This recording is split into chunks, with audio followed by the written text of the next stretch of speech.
Mbak sih, isinya lato-lato semua. Hah? Lato? Hah? Lato itu bukannya organisasi ya? Organisasi apaan tuh? Yang dari Amerika. Oh, Seato. Bukan, Cento. Centok nasi. Bukan. Mending nanya apa saja yuk. Yuk.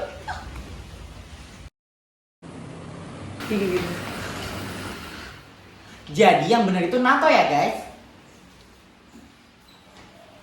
NATO itu apa sih?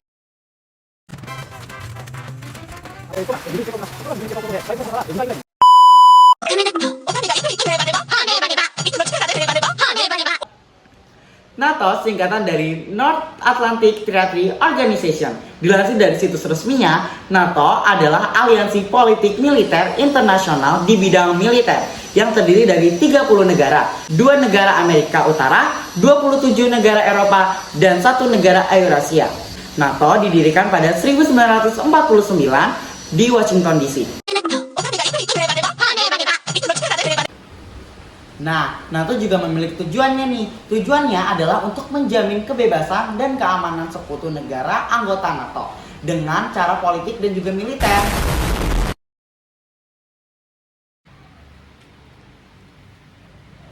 Bonjour, we are in Paris. Nah, kalian tahu gak sih bahwa negara Prancis ini merupakan salah satu negara anggota dari bagian organisasi NATO. Nah, apalagi sih selain negara Prancis ini, yaitu ada Albania, Amerika Serikat, Belanda, Belgia, Britania Raya, Bulgaria, Ceko, Denmark, Estonia, Hongaria, Islandia, Italia, Jerman, Kanada, Kroasia, Latvia, Lituania, Luxembourg, Makedonia Utara, Montenegro, Norwegia, Polandia, Portugal, Prancis, Rumania, Slovakia, Slovenia, Spanyol, Turki, Yunania.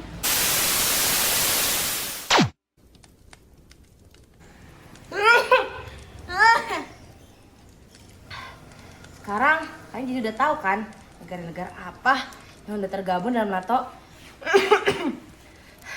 Nah, sekarang kalian udah tahu belum kenapa NATO itu bisa terbentuk? Jadi NATO itu terbentuk karena perang dingin yang timbul antara blok barat dan blok timur. Kemunculan blok ini tuh nggak bisa dipisahin loh dari perang dingin yang sukses menghadirkan dua negara adidaya yang sangat bertentangan ideologinya. Yang satu ada yang komunis, dan satu lagi ada yang liberalis. Nah, kalian pernah dengar gak semboyan dari NATO? Semboyan dari NATO itu adalah Animus Inconsolable Liber, yang artinya sebuah pikiran tak terkekang dalam pertimbangan. Kalau bahasa resminya adalah bahasa Inggris dan bahasa Prancis. Ya, siapin dulu aja poster demonya. Jam 9 kan? Oke. Nah, NATO juga punya peran politik loh. Peran politiknya adalah untuk mempromosikan nilai-nilai demokrasi dan juga memungkinkan anggotanya untuk berkonsultasi dan juga bekerja sama dalam masalah pertahanan dan juga keamanan. Tujuannya yaitu untuk mencari pemecahan masalah, membangun kepercayaan, dan juga tujuan jangka panjang untuk mencegah konflik. Nah, selanjutnya adalah dampak NATO terhadap dunia.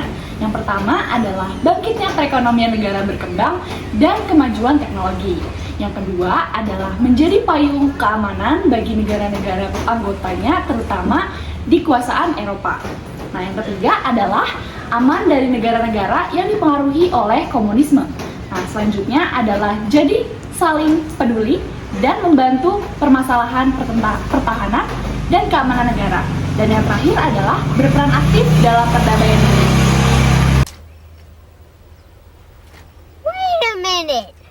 Who are you? Ya, misinya. Oke, nanya lagi. Nanya aja. Nah, pasti kalian udah gak asing dong sama perang antara Ukraina dan Rusia. Ini itu gara-gara Ukraina pengen gabung ke NATO, sedangkan Rusia kurang setuju. Jadi terjadi deh perangnya. Nah, perang ini nyimpulin dampak-dampak yang kurang baik bagi Indonesia. Yang pertama adalah penurunan nilai tukar rupiah. Perang yang terjadi berlarut-larut dapat menyebabkan nilai tukar rupiah terhadap dolar AS mengalami pelemahan.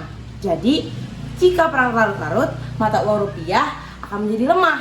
Yang kedua, penurunan pasar modal. Pasar modal otomatis akan mengikuti tren yang dialami oleh nilai tukar rupiah terhadap dolar Amerika dan isu global yang sedang terjadi. Namun, untuk dana dari investor, dari pasar modal Indonesia masih relatif stabil dan net buying asing masih lebih tinggi daripada net sell.